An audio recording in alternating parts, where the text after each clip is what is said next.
E vamos então direto para Brasília conversar com o Igor Damasceno, porque neste domingo milhares de brasileiros foram às ruas em protesto contra o PL da anistia e a PEC da blindagem, propostas que foram aprovadas ali na Câmara dos Deputados, como a gente viu aí na reportagem da Linda. Igor, muito bom dia para você. Como é que foram aí as manifestações pelo Brasil, aí em Brasília também?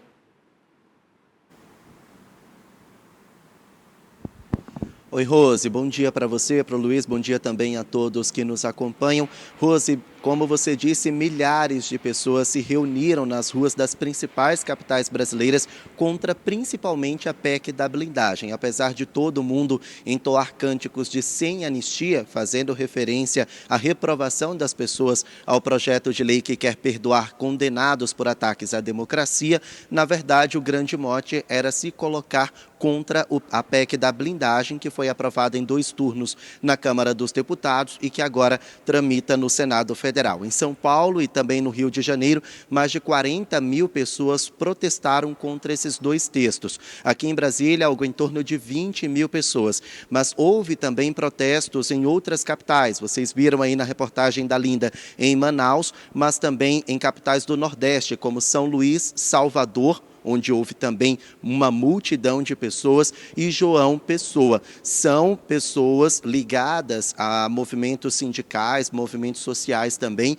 mas também pessoas apartidárias, ou seja, que não necessariamente são ligadas ao governo federal ou ao Partido dos Trabalhadores, cidadãos brasileiros que não concordaram com a PEC da blindagem. Desde que ela começou a avançar na Câmara dos Deputados, a gente vem falando que esse é um texto impopular, porque não mexe, não altera em nada a vida do cidadão brasileiro. Ela protege apenas os parlamentares, é um benefício apenas para deputados e senadores que praticamente ficam imunes a prisões, mesmo em caso de algum eventual crime o qual eles possam cometer. Então, é um momento em que há prerrogativas para quem já tem muitos privilégios se comparado a outros cidadãos brasileiros. E por isso a PEC ela é tão rechaçada. Como eu disse, ela já foi aprovada em 2 turnos na Câmara dos Deputados e com massiva aprovação.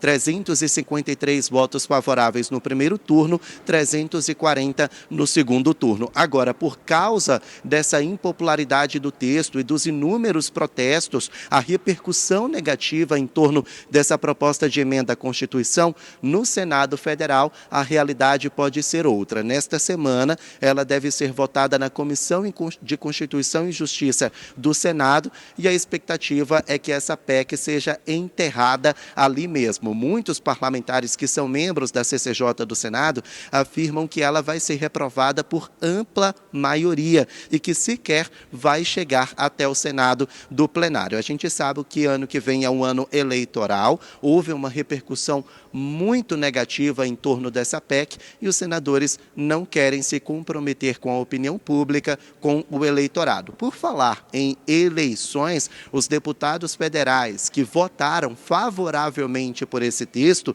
começaram a se arrepender desse voto. Alguns deles chegaram a pedir desculpas para o eleitor nas redes sociais. Foi o caso, por exemplo, do deputado federal Pedro Campos, irmão do prefeito do Recife, João Campos. Ele disse que tinha aprovado ali uma certa parte do texto, mas que não concordou com todo o mérito. E aí acabou pedindo desculpas. Vamos ouvir.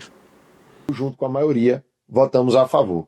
Numa tentativa de manter abertas pontes para que fosse derrubada a anistia e para a pauta do governo e a pauta do povo brasileiro avançasse aqui nessa casa. Nós sabemos o que aconteceu depois. A PEC passou do jeito que nós não queríamos, inclusive com a manobra para voltar ao voto secreto que nós já tínhamos derrubado em votação. Por isso, tenho a humildade de reconhecer que não escolhemos o melhor caminho e saímos derrotados na votação da PEC e na votação da anistia.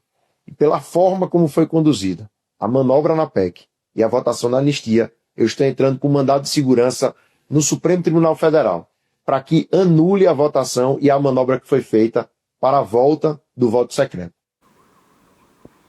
Bom, lembrando que Pedro Campos é um parlamentar da esquerda, inclusive da base aliada ao governo. Só para a gente reforçar que a PEC da blindagem ela não foi necessariamente um texto ligado apenas à oposição e ao Partido Liberal. Não, praticamente todos os partidos políticos tiveram ali uma aprovação, algum parlamentar concordando com esse texto. Foi o caso, por exemplo, de Pedro Campos, que é da esquerda, é de um partido da base ao governo e mesmo assim aprovou essa PEC. Quem também se arrependeu de aprovar esse texto foi o deputado Tiago de Joaldo. Ele também se mostrou arrependido, também pediu desculpas para o eleitor. Vamos ouvir. Como eu não tenho compromisso com o erro e nem dívidas com a justiça, reconheço que falhei, peço desculpas e trabalharei para corrigir, assumindo o dever de me somar a outros colegas que também escutaram as vozes das ruas para derrubar a PEC no Senado e questionar possíveis vícios de tramitação, sobretudo na votação do segundo turno da PEC. Vergonha é insistir no erro, coragem é assumi-lo de frente e lutar para consertar.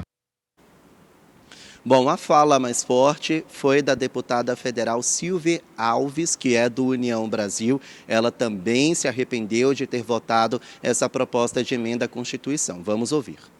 7 horas da noite, eu tinha votado contra.